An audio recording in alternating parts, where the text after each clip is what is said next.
This is the first episode that comic fans haven't been able to spoil for everyone else, and it's got a bit to unpack. Firstly, I'd like to give a shout out to the background animators for this episode because the lava and the flames look great. This is also the first time we're getting a stylized fight scene since Omni-Man on the Flaxen planet, and you can tell that not needing to worry about coloring allowed them to be a lot more expressive with their movements. From the start of the episode to the end, there's only 2 to 3 scenes that are really plot relevant. We have the beginning scene with Mark and Art, and then the scene at the end with Eve and Mark. Everything else is show original, which includes the Debbie and Paul subplot, the Egyptian mummy subplot, and of course, the Hell main plot. We start off with a cool looking fight that's very much played seriously. Volcanica and the Dark Bloods are all deadly serious about what's going on, and the speeches are long and grandiose. When Invincible arrives, he's sort of meant to be the counterbalance to this dire seriousness. After all, the demons aren't really important.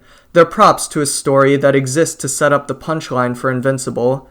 In Japanese comedy, there's a concept called straight man and funny man. The funny man says something funny, and the straight man reacts to it in the way a normal person would, pointing out the absurdity. In this way, the audience finds humor in the contrast. In a scripted show like Invincible, comedy is often derived from someone reacting to a mundane situation in a ridiculous way, or reacting to a ridiculous situation in a mundane way. I guess my point here is that you need both elements in the scene, otherwise the scene just has no energy to it.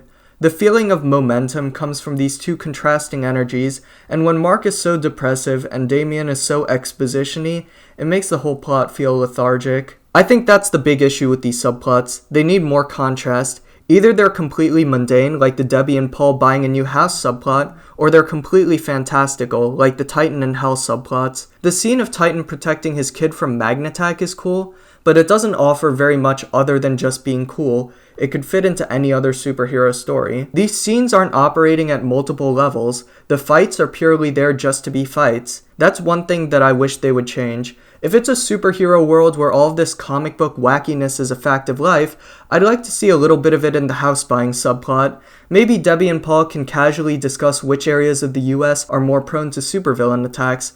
Maybe more fantastical subplots can be grounded here and there. Invincible seems to have a bit of trouble figuring out what kind of a show it wants to be. On one hand, it's a show that seems to relish in subverting various tropes in superhero media. On the other hand, it's a show that authentically lives in a superhero universe.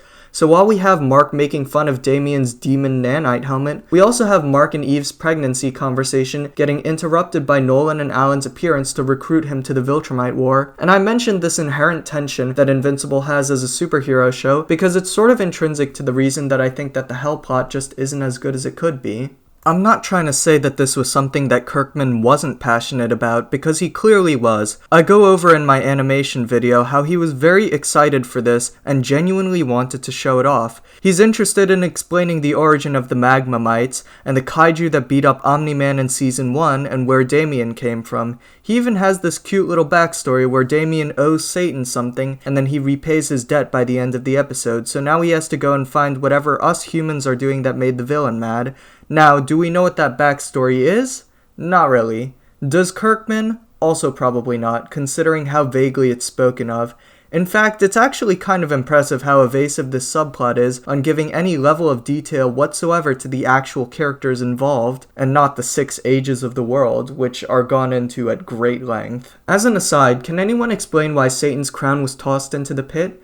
Damien says it's fragile, so why didn't Volcanica destroy it? I like the unique effect that Cerberus had when hitting Invincible, but the whole fight being off-screen wasn't that fun, considering that every other Invincible fight here is a stomp. Frankly, it just seems like it was made for the 2 jokes and that was it. I know it sounds like I'm being a Debbie Downer, and I really did go into this episode hoping that it would be good, but I just can't lie, Has-Been Hotel does its depiction of hell way better than this. Has-Been is spiritually Tumblr, as in it acknowledges everything about hell and purposely rejects it.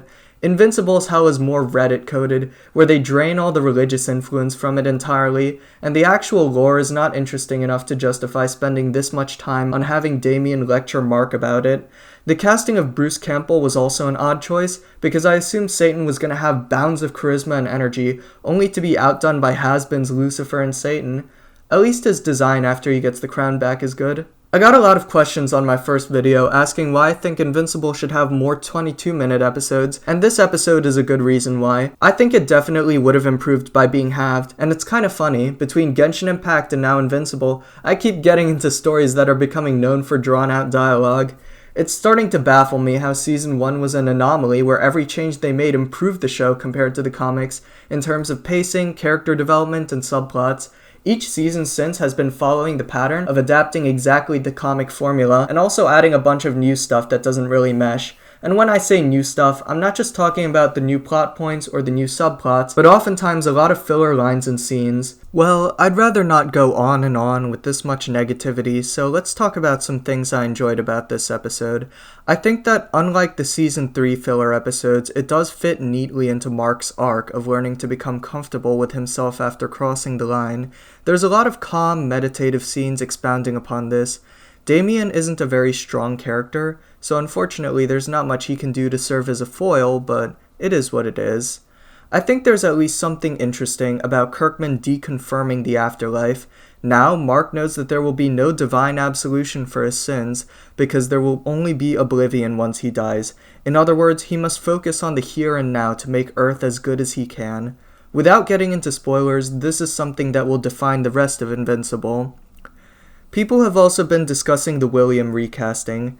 Personally, William has been so consistently absent that I mostly forgot about him. Due to this, I didn't notice the recast.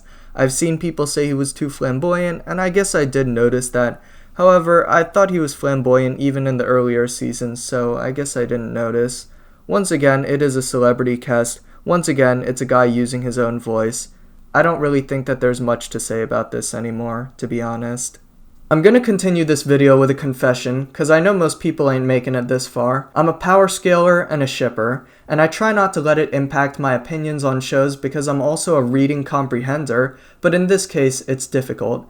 Because, on the power scaling side, can anyone explain why Invincible beats Volcanica with zero effort, but gets hurt by the Vile, who are weaker than the demons and Satan, who are weaker than Volcanica? If they just wanted Mark's outfit to get destroyed, they could have just done that instead of injuring him, and the show wouldn't have to acknowledge this. But because they had him take a real injury, I'm forced to acknowledge it.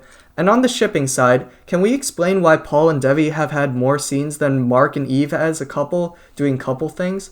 Frankly speaking, neither of them have chemistry. Their love feels purely functional. There's no specific dynamic that you can point out, other than that they're vaguely supportive of each other. I just wish that the romance was written better. At least Mark and Amber had something, you know? You can describe their relationship at any given point. And it's not that the romance in the comics was much better, but it's still something I like to see. You can do a lot with a little after all. For a lot of other shows, I see fan arts of the main couple a lot, but for Invincible, I haven't really seen any fan arts of Mark and Eve at all. Maybe it's just me. Overall, this is definitely an episode that existed. I'm excited for what's happening next because it's the Viltrum War and other stuff like that, but I'd definitely skip this one on a rewatch.